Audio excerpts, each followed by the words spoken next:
সেতুতে দুর্নীতির অভিযোগ তোলার ষড়যন্ত্রকারীদের বিরুদ্ধে কি ব্যবস্থা নেওয়া হয়েছে জানতে চেয়েছেন হাইকোর্ট। 7 মের মধ্যে জানাতে হবে তদন্ত কমিশন গঠনের বিষয়েও। আদালতের নির্দেশনার পরেও স্পষ্ট অক্ষরে ব্যবস্থাপত্র লিখছেন না চিকিৎসকরা। ভুল ওষুধ সেবনের আশঙ্কা, অভিযোগের ভিত্তিতে ব্যবস্থা নেওয়ার হুঁশিয়ারি স্বাস্থ্য অধিদপ্তরের। র্যাব পুলিশের মনোবল ভাঙতে আরও আত্মঘাতী হামলার পরিকল্পনা নব্য জেএমবির। বোমা বানানোর নতুন কারিগর গড়ে তোলার চেষ্টা, সীতাকুণ্ডের আস্তানায় মিলল তথ্য। সৌদি আরবে অবৈধ প্রবাসীদের আবারও সাধারণ ক্ষমায় দেশে ফেরার সুযোগ দিচ্ছে দেশটির সরকার। 29 মার্চ থেকে 3 মাস থাকছে বিশেষ এই ব্যবস্থা। এবং কুমিল্লায় মেয়র প্রার্থীদের নিয়ে আলোচনা বেশি থাকলেও উত্তাপ ছড়াচ্ছেন কাউন্সিলর প্রার্থীরাই। ভোটাররা বলছেন মুখের কথা নয়, যোগ্যতাই হবে মাপকাঠি।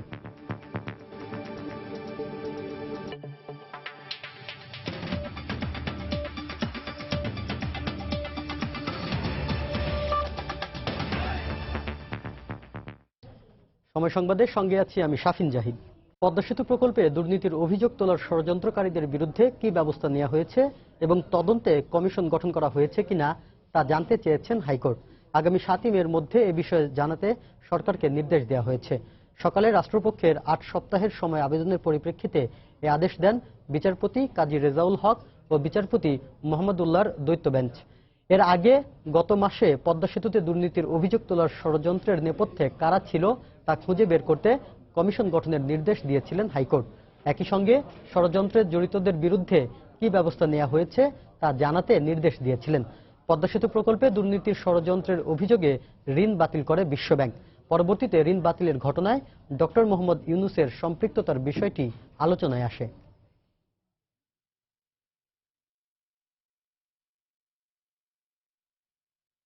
আদালতের নির্দেশনা রয়েছে, রোগীদের ব্যবস্থাপত্র লিখতে হবে স্পষ্ট এবং বড় হাতের অক্ষরে। তারপরও খুব একটা পাল্টায়নি পরিস্থিতি। এখনো বেশিরভাগ চিকিৎসকের লেখা বুঝতে সমস্যা হয় রোগী ও ফার্মেসি কর্মীদের। এতে একদিকে ফার্মেসিতে ওষুধ কিনতে গিয়ে ভোগান্তির শিকার হতে হয় রোগীদের, অন্যদিকে আশঙ্কা থাকছে ভুল ওষুধ সেবনের। চিকিৎসকরা বলছেন ধীরে ধীরে উন্নতি হচ্ছে পরিস্থিতির। এই অবস্থায় এ সংক্রান্ত যে কোনো অভিযোগ জানাতে 16263 নম্বরে ডায়াল করতে অনুরোধ করেছেন স্বাস্থ্য অধিদপ্তর। এহসান জুয়েলের রিপোর্ট। এই চিত্রটা নিত্য নৈমিত্তিক। টাকা খরচ করে চিকিৎসকের কাছে যাওয়া, তারপর তাদের লেখা ব্যবস্থাপত্র বুঝতে না পেরে আবার ফার্মেসি থেকে ফার্মেসিতে ঘোরা। চিকিৎসকরা তাদের দেয়া ব্যবস্থাপত্রে প্রায় অস্পষ্ট অথবা দুষ্পাট্য অক্ষরে লিখছেন ওষুধের নাম, খাওয়ার নিয়মাবলী। জানিয়ে ভোগান্তি শেষ নেই রোগীদের। লেখার পরিবর্তন 109%-এর ভিতরে তো 5% হয়েছে। ভুল হয়ে যায়, নাম পড়া পড়তে পারে না কেউ বুঝতে না পারে, তাহলে কাস্টমারকে আবার ডাক্তারের কাছে ফেরত দিতে বলি। অক্ষরগুলো ওনার ইচ্ছা মতো উনি লেখেন, তাতে আমরা বুঝিবে না বুঝে উনি বুঝে যথেষ্ট। ওষুধ মানেই এক ধরনের বিষ, যেটির কাজ রোগ নিরাময় করা। কিন্তু চিকিৎসকদের অস্পষ্ট হাতের লেখা আর তাপত্য সমস্যার কারণে প্রায় আশঙ্কা থাকে ভুল ওষুধ রোগীর হাতে চলে যাওয়ার। বিশেষজ্ঞরা বলছেন বাংলাদেশে এমন 1.5 শতাধিক ওষুধ রয়েছে যেগুলোর একটির সঙ্গে আরেকটির নামের কাছাকাছি মিল রয়েছে। আর এক্ষেত্রে চিকিৎসকদের গাফিলতির কারণে চিকিৎসা নিতে এসে উল্টো ভুল চিকিৎসার শিকার হতে পারেন রোগীরা। AZ500 আর AR500, একইভাবে এজিন, এজিক্স, ইনসিডাল, অ্যালার্জি হলে ইনসিডাল লিখলে ইন্ডেরাল চলে যেতে পারে, ইন্ডেরাল লিখলে ইনসিডাল চলে যেতে পারে। ইন্ডেরাল হলো হার্টের ওষুধ। সঠিক ওষুধ হলে আপনি ওষুধি ক্রিয়া পাবেন, আর যদি বেঠিক ওষুধ হয় তাহলে আপনি বিষক্রিয়া পাবেন। বিভ্রান্তি এবং ভোগান্তি কমাতে 9 জানুয়ারি উচ্চ আদালতের দেয়া রায়ে বলা হয় চিকিৎসকদের স্পষ্ট এবং বড় হাতের অক্ষরে লিখতে হবে ব্যবস্থাপত্র। 30 দিনের মধ্যে সংশ্লিষ্টদের এ বিষয়ে সার্কুলার জারি করতে বলা হয়। এই আদেশের পর নিজেদের ওয়েবসাইটে গত 7 মার্চ বিজ্ঞপ্তিও দেয় চিকিৎসকদের লাইসেন্স প্রদানকারী সংস্থা Bangladesh medical and dental council. তবে পরিস্থিতির খুব একটা পরিবর্তন হয়নি। অভ্যাস পরিবর্তন সময় লাগে, যদি তারা একটু সময় নিয়ে লেখেন, অত দ্রুত না লেখে, তাহলে আমার মনে হয় এটা স্পষ্ট হবে। আমাদের স্বাস্থ্য অধিদপ্তরে একটা কন্ট্রোল রুম আছে এবং বিশেষ করে আমাদের একটা সহজ নাম্বার আছে 16263। এই নাম্বারটা দিন রাত 24 ঘন্টা হলো আসলে খোলা থাকে। তাহলে যে কেউ হলো আমাদেরকে জানাতে পারে, তাহলে আমরা ব্যবস্থা নেব। এক্ষেত্রে জটিলতা এড়াতে অনেক চিকিৎসক কম্পিউটারে ব্যবস্থাপত্র লিখছেন। তবে সেখানে বানান নির্ভুল রাখতে সরকারিভাবে যদি ব্যবস্থাপত্র লেখার সফটওয়্যার সরবরাহ করা হয় তবে জটিলতা অনেক কমে আসবে বলে মনে করেন চিকিৎসক ও রোগীরা। ইহসান জুয়েল, সময় সংবাদ, ঢাকা। চলমান জঙ্গি বিরোধী অভিযানে আইনশৃঙ্খলা রক্ষা বাহিনীর মনোবল ভেঙে দিতে আরও বেশি আত্মঘাতী হওয়ার পরিকল্পনা নিয়েছে নব্য জেএমবি। সেই সঙ্গে অভিযানে বেশ কয়েকজন বোমা তৈরির কারিগর নিহত হওয়ায় বোমার নতুন কারিগর গড়ে তোলারও চেষ্টা চালাচ্ছে সংগঠনটি। সীতাকুণ্ডের আস্তানা থেকে এ ধরনের নির্দেশনা সংক্রান্ত বেশ কিছু নথিপত্রের সন্ধান পেয়েছে পুলিশ। বিস্তারিত জানাচ্ছেন কমল দেব। সীতাকুণ্ডের জঙ্গি আস্তানা ছায়া নেড়ে পড়ে আছে আত্মঘাতী জঙ্গিদের ব্যবহৃত লাইফ ভেস্ট। বোমার পাশাপাশি এই লাইফ ভেস্টের বিস্ফোরণ ঘটিয়ে 16 মাস সকালে আত্মহতি দেয় এই ভবনে থাকা 4 জঙ্গি। মূলত এক একটি লাইফ ভেস্টে 3 থেকে 5টি বোমা একসাথে রেখে বিস্ফোরণ ঘটানো যায়।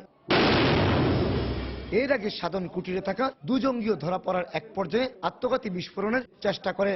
অবশ্য লাইফ ভেস্টটি সাধন কুটিরের ভেতরেই নিষ্ক্রিয় করা হয়। জঙ্গি আস্তানা ছায়া নিরে বোমার পাশাপাশি নব্য জেএমবির বেশ কিছু গোপন নথিপত্র পাওয়া গেছে। তাতে আইন শৃঙ্খলা বাহিনীর উপর হামলার নানা ছক এবং আত্মঘাতী হওয়ার নির্দেশনাও রয়েছে।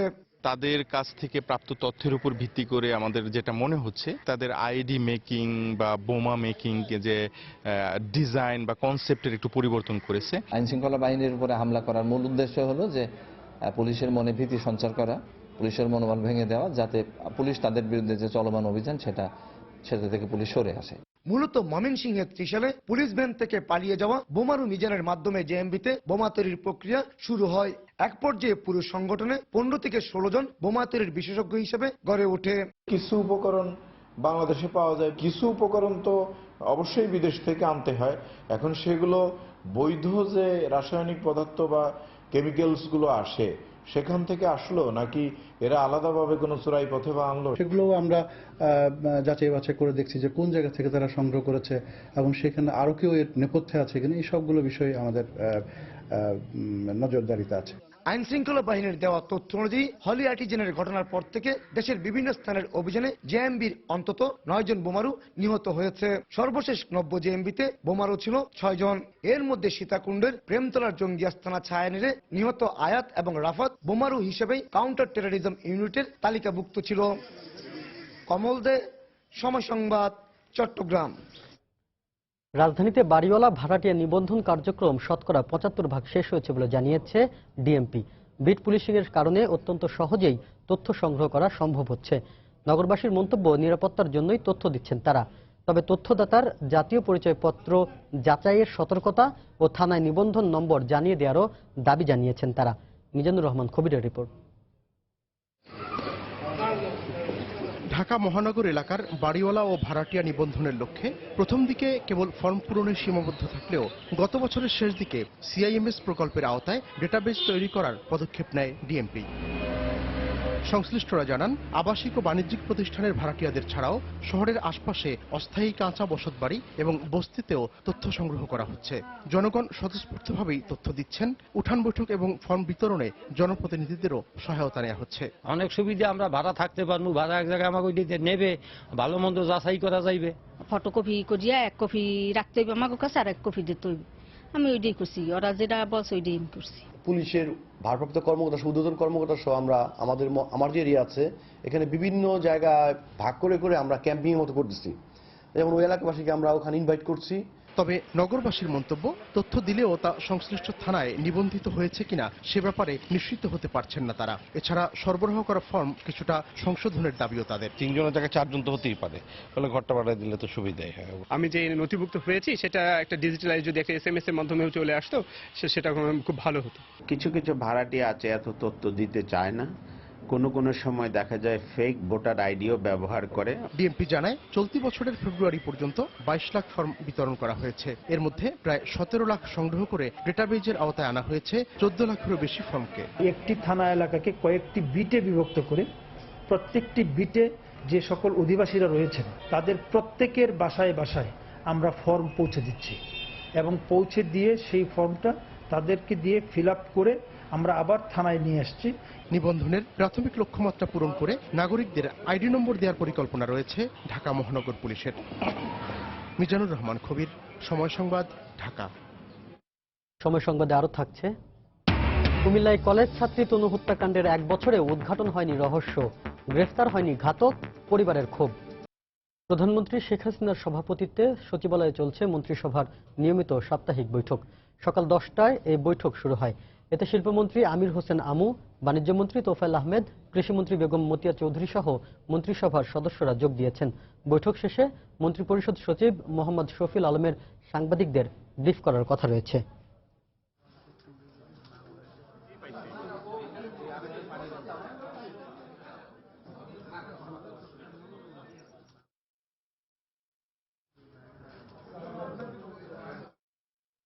প্রয়াত রাষ্ট্রপতি জিল্লুর রহমানের ৪র্থ মৃত্যুবার্ষিকীতে তার কবরে ফুল দিয়ে শ্রদ্ধা জানিয়েছেন আওয়ামী লীগ নেতারা। সকালে রাজধানীর বনানী কবরস্থানে শ্রদ্ধা জানান আওয়ামী লীগের সাধারণ সম্পাদক ওবায়দুল কাদের সহ কেন্দ্রীয় নেতারা। এ সময় তারা বলেন, জিল্লুর রহমানের মতো আদর্শ আর নিষ্ঠাবান নেতার চলে যাওয়ায় রাজনৈতিক অঙ্গনে যে শূন্যতা সৃষ্টি হয়েছে তা পূরণ হওয়ার নয়। তার আদর্শ যুগ যুগ ধরে নেতাকর্মীদের প্রেরণা যোগাবে বলেও মন্তব্য করেন তারা।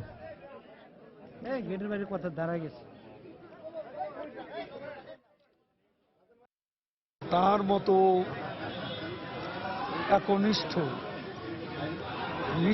নিষ্ঠাবান, আদর্শবান, চরিত্রবান এবং একজন উদার মনের রাজনীতিক আজকাল বলতে গেলে বিরল। তার মতো নেতা যখনই আমরা রাজনৈতিক অঙ্গনে যে ভালো মানুষ খুঁজি, সেখানে আসলে জিল্লুর রহমান সাহেবের তুলনা। ৭১-এর ২০শে মার্চ বঙ্গবন্ধু শেখ মুজিবুর রহমান এক বিবৃতিতে বলেন, স্বাধীন দেশের মুক্ত নাগরিক হিসাবে বেঁচে থাকার জন্য যে কোনো ত্যাগ স্বীকার করতে বাংলার মানুষ প্রস্তুত রয়েছে। এদিন ঢাকায় ইয়াহিয়া খানের সাথে প্রেসিডেন্ট হাউসে বঙ্গবন্ধুর ২.৫ ঘন্টার বৈঠক হয়।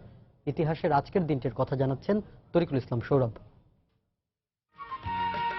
২০ মার্চ ১৯৭১ বঙ্গবন্ধু শেখ মুজিবুর রহমান ও প্রেসিডেন্ট ইয়াহিয়া খানের মধ্যে ৪র্থ দফা বৈঠক হয়। আলোচনা শেষে বঙ্গবন্ধু বলেন, কাল আবার বৈঠক হবে। এদিন বঙ্গবন্ধু শেখ মুজিবুর রহমান এক বিবৃতিতে বলেন, স্বাধীন দেশের মুক্ত নাগরিক হিসেবে বেঁচে থাকার জন্য জনগণ যে কোনো ত্যাগ স্বীকার করতেই প্রস্তুত রয়েছে। শান্তিপূর্ণ আন্দোলন চালিয়ে যেতে সবার প্রতি আহ্বান জানান তিনি। চারুকলার শিল্পীরা স্বাধীনতা পোস্টার বুকে বেঁধে অসহযোগ আন্দোলনে রাস্তায় বের হন। মৌলানা আব্দুল হামিদ খান ভাসানী ২৩ মার্চ স্বাধীন পূর্ব বাংলা দিবস হিসেবে পালনের আহ্বান জানান।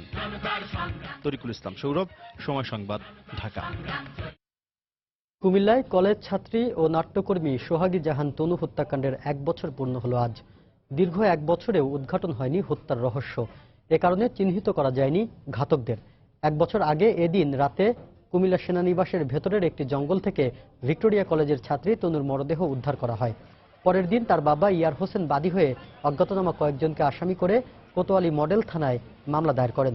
ডিএনএ পরীক্ষায় ৩ ধর্ষণকারীর আলামত পেলেও আইনশৃঙ্খলা রক্ষা বাহিনী দীর্ঘ ১ বছরে ঘাতকদের শনাক্ত এবং গ্রেফতার করতে না পারায় ক্ষোভ প্রকাশ করেছে তনুর পরিবার।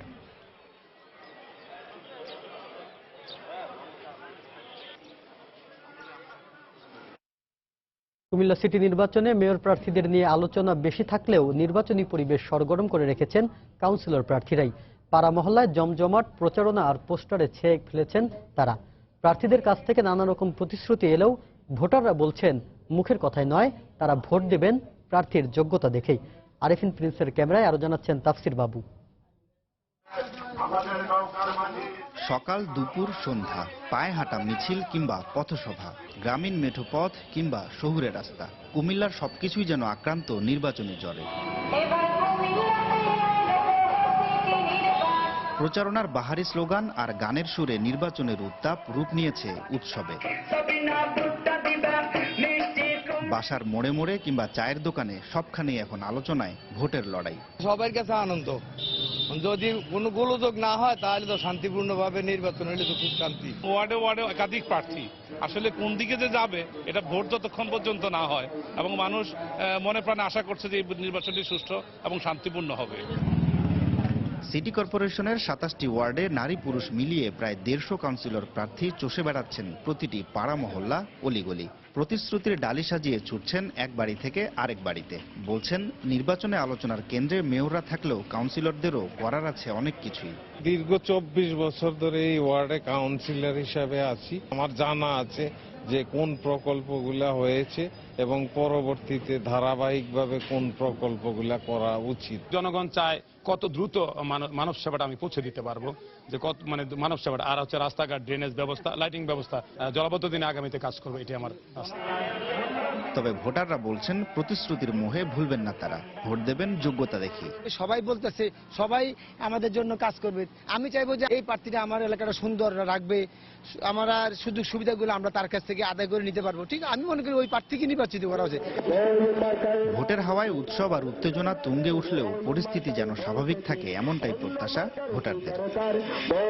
সাধারণত নির্বাচনের পরিবেশ যেরকম হয়, কুমিল্লা তো তার ব্যতিক্রম নয়। নির্বাচন উপলক্ষে এখানকার প্রত্যেকটি এলাকাতেই এখন সাজ সাজ রব। মেয়র প্রার্থীরা তো বটেই, এখানকার নির্বাচনের পরিবেশ উৎসবমুখর করে রেখেছেন কাউন্সিলর প্রার্থী আর তাদের সমর্থকরাও। তাফসির বাবু, সময় সংবাদ, কুমিল্লা। সময় সংবাদে আরো থাকছে, গাইবান্ধায় কর্মসংস্থান কর্মসূচিতে অনিয়মের অভিযোগ খোদ জনপ্রতিনিধিদের বিরুদ্ধেই। তালিকা করায় নিয়ম না মানায় ক্ষতিগ্রস্ত হচ্ছেন হতদরিদ্ররা। সৌদি আরবে অবৈধভাবে বসবাসরত প্রবাসীদের সাধারণ ক্ষমায় আবারও দেশে ফেরার সুযোগ দিতে যাচ্ছে দেশটির সরকার। সৌদি যুবরাজ মোহাম্মদ বিন নায়েফ আল সৌদ রোববার এক বিবৃতিতে এই তথ্য নিশ্চিত করেছেন। 29 মার্চ থেকে 3 মাস পর্যন্ত এই সুযোগ দেওয়া হবে বলে জানান তিনি। সৌদি আরব থেকে আরো জানাচ্ছেন আরিফুর রহমান।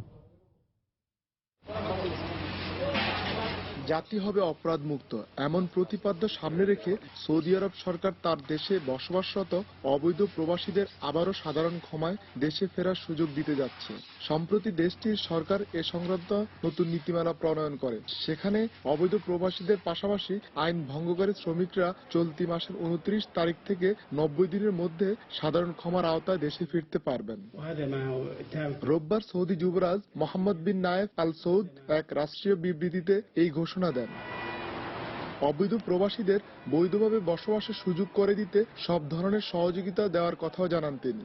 সৌদি যুবরাজ বলেন, যারা সৌদি আরবের আইন কানুনের প্রতি শ্রদ্ধাশীল থেকে বৈধভাবে থাকতে চাইবে তাদের পাশে দাঁড়াবে সৌদি সরকার।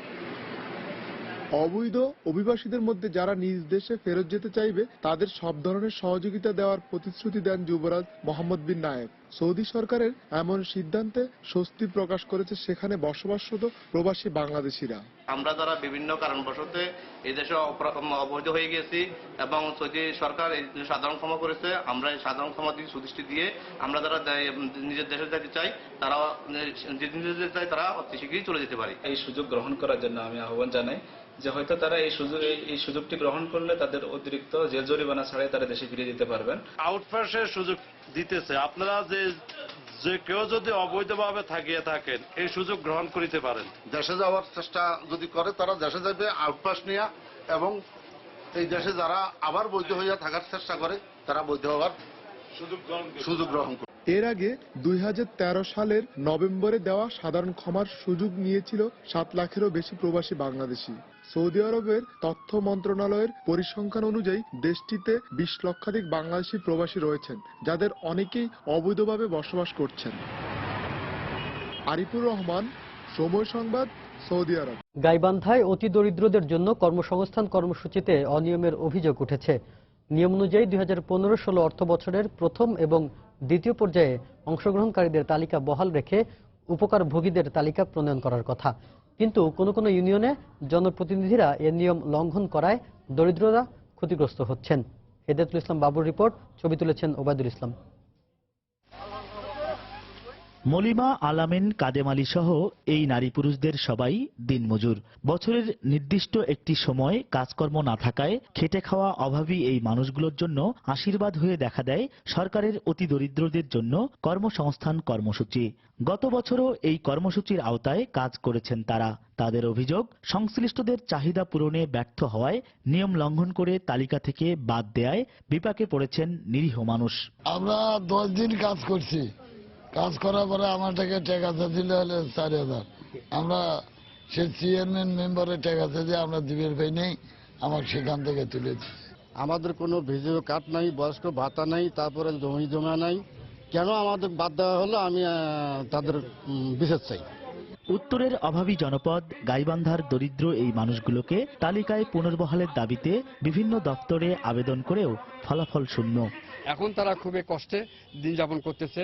আমরা চাই আমরা যারা গতবার যারা কাজ করছে তাদেরকে অন্তর্ভুক্ত করা হোক। বিভিন্ন পেপার পত্রিকা কিন্তু উত্তোলন করা হয়েছে এবং এলাকাতে মানববন্ধন করা হয়েছে এবং প্রতিবাদ সভা করা হয়েছে, উপজেলা ও চত্বরে সমাবেশ করা হয়েছে, কোনো ফলাফল আমরা পাইনি। কিন্তু তাদের প্রতি অবিচার করা হয়েছে কিনা তা খতিয়ে দেখা হবে বলে জানালেন গাইবান্ধা জেলা প্রশাসনের শীর্ষ এই কর্মকর্তা। নিয়মের মধ্যে না থাকে তাহলে আমরা বলবো যে এটি ইরেগুলারিটিস বা অনিয়ম। যদি অনিয়মের ঘটনা ঘটে থাকে সেটি আমাদের নজরে আসলে আমরা ব্যবস্থা নিতে পারব। বাংলাদেশ ক্ষেতমজুর সমিতি গাইবান্ধা জেলা শাখার দেয়া তথ্য মতে গোবিন্দগঞ্জের নাকাই ইউনিয়নের 136 জন এবং সদর উপজেলার ঘাগোয়া ইউনিয়নের 36 জন গরিব মানুষকে কর্মসূচি থেকে বঞ্চিত করা হয়েছে। হেদায়েতুল ইসলাম বাবু, সময় সংবাদ, গাইবান্ধা। দেশে প্রতি বছরই বাড়ছে দুগ্ধ ও দুগ্ধজাত পণ্যের চাহিদা, তবে সে তুলনায় কাঙ্ক্ষিত বিনিয়োগ হচ্ছে না এ খাতে। উদ্যোক্তারা বলছেন, বিনিয়োগ ও উৎপাদন ঘাটতি দূর করার পথে প্রধান বাধা গ্যাস বিদ্যুতের অভাব। মৎস্য ও প্রাণী সম্পদ মন্ত্রণালয় বলছে, দুগ্ধ শিল্পের বিকাশ ও বিনিয়োগকারীদের উৎসাহিত করতে আমদানি শুল্ক বাড়ানো সহ নানা পদক্ষেপের পরিকল্পনা নেওয়া হচ্ছে। শুভ খানের রিপোর্ট।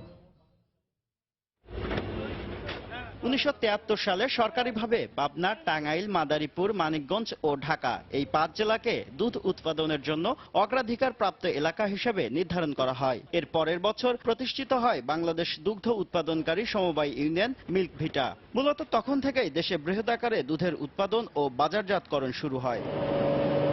বর্তমানে দৈনন্দিন চাহিদা পূরণের পাশাপাশি বাণিজ্যিকভাবে বেকারি ও আইসক্রিম শিল্পে ব্যবহার হচ্ছে দুধ ও দুগ্ধজাত পণ্য। প্রায় 30 থেকে 40 হাজার কোটি টাকার দুগ্ধজাত পণ্যের অভ্যন্তরীণ বাজারে মিল্ক ভিটার পাশাপাশি আছে বেসরকারি আরো 12 থেকে 14টি প্রতিষ্ঠান।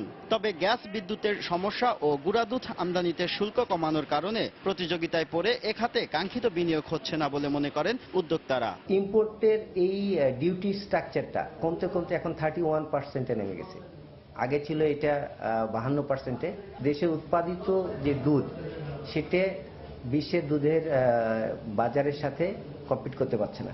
যারা ডেইরি প্রসেসর ওয়ান স্টপ সার্ভিসে তাদের যদি গ্যাস লাইন সংযোগ দেয় আর হচ্ছে যে বিদ্যুতের কানেকশনগুলো ইজি করে দেয় তাহলে হচ্ছে যে আরো ইনভেস্ট করতে পারবে। বর্তমানে অভ্যন্তরীণ চাহিদা মেটাতে বছরে 65 থেকে 70 হাজার মেট্রিক টন গুঁড়া দুধ আমদানি করতে হয়। মৎস্য ও প্রাণী সম্পদ প্রতিমন্ত্রী বলছেন, দুগ্ধ শিল্পের টেকসই উন্নয়নে গুঁড়া দুধ আমদানি নিরুৎসাহিত করার ব্যাপারে চিন্তা ভাবনা চলছে। আমরা এটাকে প্যাট্রোনাইজ করছি যে আমাদের আমদানিটা কমুক এবং আমাদের আভ্যন্তরীণ উৎপাদনটা বাড়ুক। শুল্ক যদি বাড়ানো হয়, তারা উৎপাদনে যদি আরো বেশি সুযোগ পায় তাহলে তাদেরকে সেই সুযোগটি দেওয়ার আমরা চেষ্টা করব। দুগ্ধ শিল্প সংশ্লিষ্টদের দাবি, দেশে প্রতি কেজি গুঁড়া দুধ উৎপাদনে ব্যয় হয় 310 থেকে 315 টাকা। বিপরীতে প্রতি কেজি গুঁড়া দুধ আমদানিতে ব্যয় হয় 295 থেকে 305 টাকা পর্যন্ত। তাই আমদানি শুল্ক বাড়ানোর পাশাপাশি পর্যাপ্ত জ্বালানি সরবরাহের নিশ্চয়তা দিয়ে বিনিয়োগকারীদের দুগ্ধ খাতে বিনিয়োগে আকৃষ্ট করা গেলে আগামী কয়েক বছরের মধ্যেই আমদানি নির্ভরতা কাটিয়ে ওঠা সম্ভব বলে মনে করেন উদ্যোক্তারা। শুভ খান, সময় সংবাদ, ঘোড়াশাল, নরসিংদী। দেশের বাইরের খবর। যুক্তরাষ্ট্রের প্রেসিডেন্ট নির্বাচনে ডোনাল্ড ট্রাম্পের প্রচারণা দলের সঙ্গে রাশিয়ার গোপন যোগসাজশের কোনো প্রমাণ মেলেনি বলে জানিয়েছেন দেশটির গোয়েন্দা তথ্য বিষয়ক কংগ্রেসনাল কমিটির চেয়ারম্যান ডেভিড নিউনেস। রোববার ফক্স নিউজকে দেয়া এক সাক্ষাৎকারে তিনি কথা বলেন। সোমবার কেন্দ্রীয় গোয়েন্দা সংস্থা FBI এর পরিচালক জেমস কোমির এই কংগ্রেসনাল প্যানেলের সামনে হাজির হওয়ার কথা রয়েছে। নির্বাচনী প্রচারণা চলাকালীন রাশিয়ার সঙ্গে ট্রাম্পের যোগসাজশ হয়েছিল কিনা এ বিষয়ে ওই কমিটিতে আইন প্রণেতাদের প্রশ্নের মুখোমুখি হবেন কোমি। সবশেষ মার্কিন গোয়েন্দা প্রতিবেদনে দাবি করা হয়, ট্রাম্পের জয় নিশ্চিত করতে রাশিয়া নির্বাচনকে প্রভাবিত করেছিল। মার্কিন গণতন্ত্রের প্রতি জনগণের আস্থাহীনতা সৃষ্টি করতে এবং নির্বাচনকে প্রশ্নবিদ্ধ করতে রুশ সরকার হস্তক্ষেপ করেছিল বলে অভিযোগ ওঠে। যদিও ট্রাম্প ও রাশিয়া শুরু থেকেই এমন অভিযোগ অস্বীকার করে আসছে। এই অভিযোগের কারণে ট্রাম্প প্রশাসনের দুই শীর্ষ কর্মকর্তা জেফ সেশনস ও মাইকেল ফ্লিন তাদের পদ থেকে সরে দাঁড়াতে বাধ্য হয়েছেন।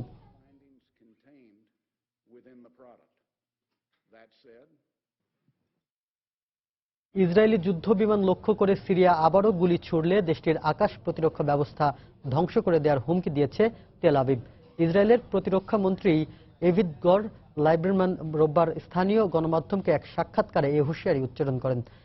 একই সঙ্গে ইসরায়েলের নিরাপত্তায় কোনো আপোষ করা হবে না বলেও জানিয়ে দেন তিনি। গত সপ্তাহে বিমান বিধ্বংসী রকেট ছুড়ে ইসরায়েলের একটি যুদ্ধ বিমান ভূপাতিত করে সিরিয়া। সিরীয় সেনাদের অভিযোগ, ইসরায়েলি একটি বিমান আকাশসীমা অতিক্রম করে তাদের ভূখণ্ডে হামলা চালানোয় তারা পাল্টা জবাব দেয়। অন্যদিকে ইসরায়েলের দাবি, লেবাননের হিজবুল্লাহ বিদ্রোহীদের অস্ত্রের বহরে হামলা চালানো 4টি বিমানকে ভূপাতিত করেছে সিরীয় সেনারা। সিরীয় সরকারের সহায়তায় বিদ্রোহীরা অস্ত্র মজুত করেছিল বলেও অভিযোগ তাদের। বিষয়টি তদন্ত করে দেখছে ইসরায়েলি সামরিক বাহিনী।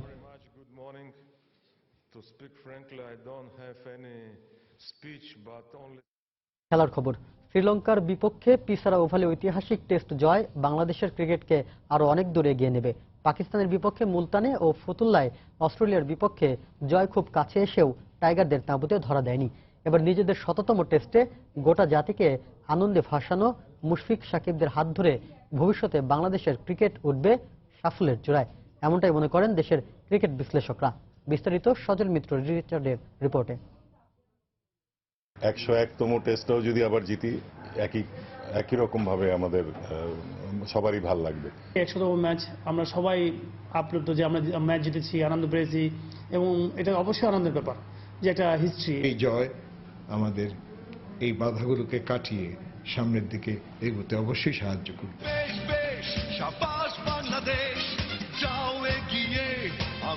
বাঘের গর্জনে আবারও কেঁপে উঠেছে বিশ্ব। নিজেদের পরিণত থাবায় তারা নিয়মিত স্বীকার করে চলেছে ক্রিকেট বিশ্বের পরাক্রমশালীদের, যার সবশেষ নিদর্শন হিসেবে নিজেদের ১৭তম টেস্টে টাইগারদের হিংস্রতার শিকার শ্রীলঙ্কা নামের এক ক্রিকেট সিংহ। ২০০৩ সালে মুলতানে পাকিস্তানের বিপক্ষে ইনজামামের অতি মানবীয় ব্যাটিং জয় বঞ্চিত করেছিল টেস্ট পরিবারের সবচেয়ে ছোট্ট সদস্যটিকে। এর ঠিক ৩ বছর পরই যেন একই দৃশ্যের পুনর্মঞ্চায়ন। ফতুল্লায় ঘরের মাঠে পন্টিং গিলক্রিস্টদের মহাকাব্যিক ব্যাটিংয়ে চাপা পড়ে যায় শাহরিয়ার নাফিসের বীরত্বগাথাময় ইনিংসটি। যদি সেই ম্যাচগুলোতে জয় আসতো তাহলে টেস্ট ক্রিকেটের মানদণ্ডে সাফল্যের সিঁড়ি আজ হয়তো অনেক ওপরে থাকতো টাইগাররা। খেলার যথেষ্ট স্ট্যান্ডার্ড ছিল, সেটাকেই আমরা তুলে ধরেছি, সেটা দিয়েই আমরা টেস্ট স্ট্যাটাস পেয়েছি। আমার কাছে মনে হয় যে ইমপ্রুভের পরিমাণটা আমাদের অনেক কম, যেটা আমাদের হয়তো আরো আমরা ইমপ্রুভ করা উচিত ছিল। কিন্তু সেই সব ভুলে গিয়ে লঙ্কানদের বিপক্ষে এই জয়কে পুঁজি করে এবার ক্রিকেট শ্রেষ্ঠত্বের চূড়ায় উঠবে টাইগাররা। পেছনে ফিরে তাকানোর সময় যে বড্ড কম।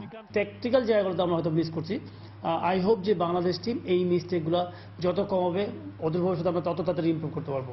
এই দলই যদি আরেকটু ম্যাচুরিটি হয়, এখন ২-১ ছাড়া বাকি যারা, তখন একটা ম্যাচুরিটি আসলে এই দল দিয়েই আমরা অনেক কিছু আশা করতে পারি। ১৭তম টেস্টে জয় টাইগারদের ক্রিকেট ক্যানভাসে এর চেয়ে পরম তৃপ্তি আর চরম সুখানুভূতি হয়তো এই মুহূর্তে আর কিছুই হতে পারে না। ভুলের গল্প ভুলে দেশের ক্রিকেট বাগানে এখন শুধুই সাফল্যের ফুল। এমন অবিস্মরণীয় জয়ে ক্রিকেট বোদ্ধারাও তাই আর পেছনে ফিরে তাকাতে চান না। সজল মিত্র রিচার্ড, সময় সংবাদ, ঢাকা। লা লিগার খবর। লা লিগায় জয়ের ধারায় ফিরেছে বার্সেলোনা। মেসির জোড়া গোলে ভ্যালেন্সিয়াকে ৪-২ গোলে হারিয়েছে কাতালানরা। এ জয়ে ২৮ ম্যাচে ৬৩ পয়েন্ট নিয়ে দ্বিতীয় স্থানে আছে এনরিকের শিষ্যরা। ন্যু ক্যাম্পে ম্যাচের সফরকারীদের লিল হাদ্দাদির গোলে সমতা ফেরায় তারা। তীব্র প্রতিদ্বন্দ্বিতার লড়াইয়ের ম্যাচে এ পর্যায়ে শীর্ষ সংবাদগুলো জানিয়ে দিচ্ছে আরেকবার। পদ্মা সেতুতে দুর্নীতির অভিযোগ তোলার ষড়যন্ত্রকারীদের বিরুদ্ধে কি ব্যবস্থা নেওয়া হয়েছে জানতে চেয়েছেন হাইকোর্ট। ৭ই মের মধ্যে জানাতে হবে তদন্ত কমিশন গঠনের বিষয়েও। আদালতের নির্দেশনার পরেও স্পষ্ট অক্ষরে ব্যবস্থাপত্র লিখছেন না চিকিৎসকরা। ভুল ওষুধ সেবনের আশঙ্কা, অভিযোগের ভিত্তিতে ব্যবস্থা নেওয়ার হুঁশিয়ারি স্বাস্থ্য অধিদপ্তরের। র্যাব পুলিশের মনোবল ভাঙাতে আরও আত্মঘাতী হামলার পরিকল্পনা নব্য জেএমবির। বোমা বানানোর নতুন কারিগর গড়ে তোলার চেষ্টা। সীতাকুণ্ডের আস্তানায় মিলল তথ্য। সৌদি আরবে অবৈধ প্রবাসীদের আবারও সাধারণ ক্ষমায় দেশে ফেরার সুযোগ দিচ্ছে দেশটির সরকার। ২৯ মার্চ থেকে ৩ মাস থাকছে বিশেষ এই ব্যবস্থা। এবং কুমিল্লায় মেয়র প্রার্থীদের নিয়ে আলোচনা বেশি থাকলেও উত্তাপ ছড়াচ্ছেন কাউন্সিলর প্রার্থীরাই। ভোটাররা বলছেন মুখের কথা নয়, যোগ্যতাই হবে মাপকাঠি। এই ছিল এখনকার মতো। যে কোনো খবর পেতে ভিজিট করুন সময়নিউজ.tv। যে কোনো বাংলা লিংক ও রবি নম্বর থেকে সময় সংবাদের খবর, অনুষ্ঠান সম্পর্কে জানতে এবং যে কোনো তথ্য সময় সংবাদকে জানাতে ডায়াল করুন 16242 নম্বরে। এছাড়া এই মাত্র পাওয়া খবর আপনার মোবাইলে পেতে SMS করুন স্টার্ট স্পেস বিএন লিখে পাঠিয়ে দিন 16242 নম্বরে। সঙ্গে থাকুন সময়ের।